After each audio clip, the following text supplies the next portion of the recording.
Hi friends, ఈరోజు recipe వచ్చేసి శనగల ప్రసాదం అండి. శ్రావణ మాసంలోని అమ్మవారికి ఎంతో ఇష్టమైన శనగల ప్రసాదాన్ని ఎలా తయారు చేసుకోవాలో చూద్దాం. ఫస్ట్ మనం శనగలు తీసుకుందాం అండి. ఈ శనగలు అనేవి 5-6 గంటలు నానబెట్టుకుని ఉంచుకోవాలండి. వీటిని కాబోలి శనగలు అంటారు. మనం ఏ శనగలైనా తీసుకోవచ్చు ప్రసాదానికి. ఇప్పుడు వాటర్లోంచి శుభ్రంగా కడిగేసి ఒక గిన్నెలో వేసుకుందామండి. ఇప్పుడు ఇందులో కొద్దిగంత వాటర్ పోసుకొని టేస్ట్కి తగ్గట్టుగా కొంచెం సాల్ట్ వేసుకోవాలి.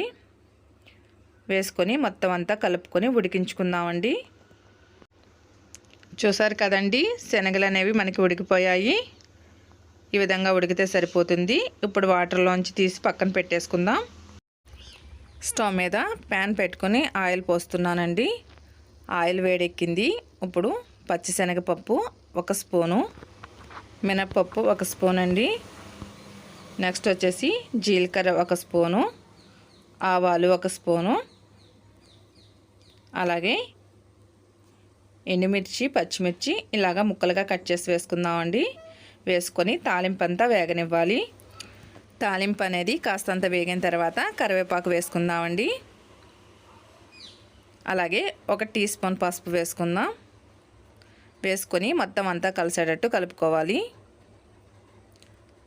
అలాగే పక్కన పెట్టిన శనగలు కూడా వేసేసుకుందామండి. వేసి మొత్తం అంతా కలుపుకుందాం. ఇప్పుడు రుచికి తగ్గట్టుగా సాల్ట్ వేసుకుందామండి. ఆల్రెడీ మనం కొద్దిగంత వేసి ఉడికించుకున్నాం కాబట్టి చూసి వేసుకోవాలి. వేసి మొత్తం అంతా కలిసేటట్టు కలుపుకుందాం. నెక్స్ట్ వచ్చేసి క్యారెట్ తురుమండి. ఇలాగా కొద్దిగంత వేసుకుందాం. క్యారెట్ తురుము ఇష్టం లేకపోతే స్కిప్ చేసేయచ్చండి. అలాగే కొద్దిగంత వెండి కొబ్బరి తురుముకొని వేసుకోవాలి. మొత్తం అంతా కలిసేటట్టు కలుపుకుందామండి. అంతేనండి, ఎంతో సింపుల్గా మనకి శనగల ప్రసాదం అనేది రెడీ అయిపోయింది కదా. ఇప్పుడు ఈ ప్రసాదాన్ని ఒక అరిటాకులోకి తీసేసుకుందామండి. అంతేనండి, ఎంతో సింపుల్గా అమ్మవారికి ఇష్టమైన శనగల ప్రసాదం అనేది రెడీ అయిపోయింది.